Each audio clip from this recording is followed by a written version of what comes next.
नमस्कार दोस्तों, आप सभी का एक बार फिर से बहुत स्वागत है करियर बिट किस फैमिली में। आप लोग के लगातार कमेंट्स के माध्यम से प्रश्न आते हैं कि डीएलएड की सेमेस्टर परीक्षाएं होंगी या फिर बिना परीक्षा के अभ्यर्थियों को प्रमोट कर दिया जाएगा। यदि आपके भी मन में ऐसे प्रश्न उत्पन्न हो रहे हैं तो यह वीडियो आपके लिए बहुत महत्वपूर्ण हो सकता है यदि आप 2018 तृतीय सेमेस्टर और 2019 प्रथम सेमेस्टर की परीक्षा का वेट कर रहे हैं।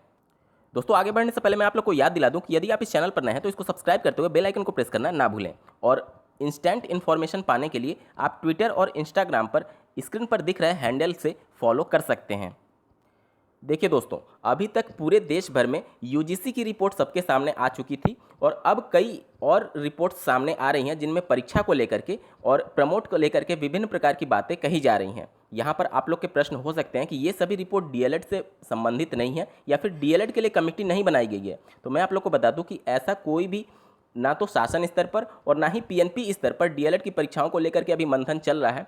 तो किस प्रकार से अन्य संस्थाएं या फिर अन्य यूनिवर्सिटी के द्वारा अभ्यर्थियों को ट्रीट किया जा रहा है, यह जानना आपके लिए बेहद ज़रूरी है, क्योंकि कोरोना की वजह से आपका भी सेमेस्टर लेट हो रहा है और आप भी इससे पूरी तरीके से प्रभावित होने वाले हैं। तो भले ही शासन स्तर पर या फिर पीएनपी स्तर पर आप लोग को कुछ भी इसके संबंध में अवगत नहीं कराया जा रहा है सूचना से, तो आप लोग को फिर भी अन्य यूनिवर्सिटीज़ के द्वारा जो फैसले लिए जा रहे हैं उसको जानना बेहद ज़रूरी है। देखिए दोस्तों, यूजीसी की रिपोर्ट में जो बातें कही गई थी ऑनलाइन परीक्षा कराने के संदर्भ में, तो यहाँ पर एक और कमेटी बनाई गई थी।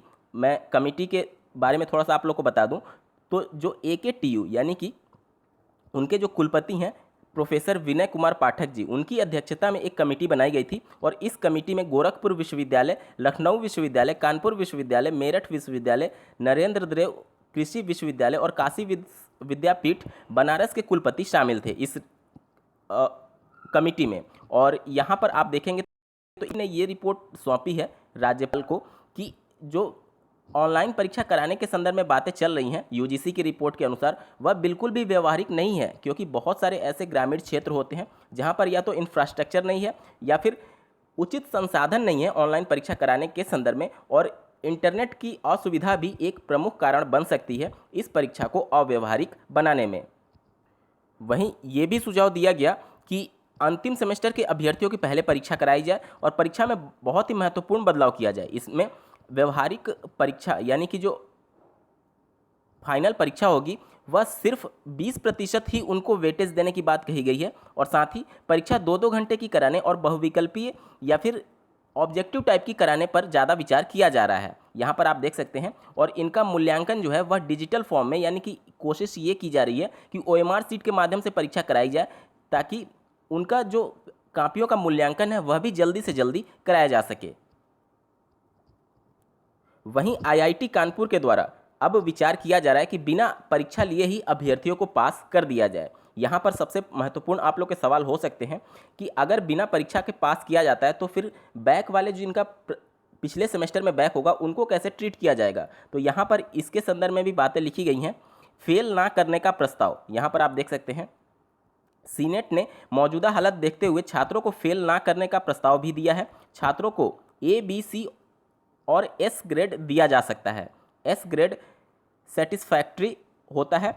सूत्र बताते हैं कि फेल होने का मतलब एक्स ग्रेड देना होता है, लेकिन इस बार एक्स ग्रेड ना देने की योजना है। साथ ही इस बार जो प्रमोट किया जाएगा उसके संदर्भ में जो स्कोर सीट होगी यानी रिजल्ट होगा उस पर भी मेंशन होगा वर्तमान स्थिति, लॉकडाउन और कोरोना की प्रकोप की वजह से ये सभी जरूरी कदम उठाए जा रहे हैं।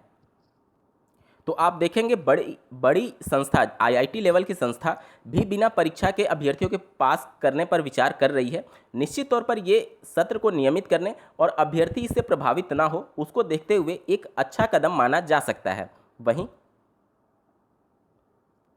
डीएलएड के अभ्यर्थी भी ट्विटर के माध्यम से इसके लिए अभियान चला चुके थे, जिसमें तृतीय सेमेस्टर और प्रथम सेमेस्टर के अभ्यर्थियों की बिना परीक्षा ही पास करने के लिए ट्विटर पर एक ट्रेंड चलाया जा रहा था, promote third semester candidate without exam. दोस्तों, अभी तक शासन स्तर पर या फिर पीएनपी स्तर पर खुल करके इसके बारे में बात नहीं की गई है कि परीक्षा होगी या नहीं, या फिर सीधे अभ्यर्थियों को प्रमोट किया जाएगा। उम्मीद करता हूं आप लोग को यह अपडेट पसंद आई होगी। ऐसे ही महत्वपूर्ण अपडेट्स के लिए बने रहे करियर बिट के चैनल के साथ। धन्यवाद।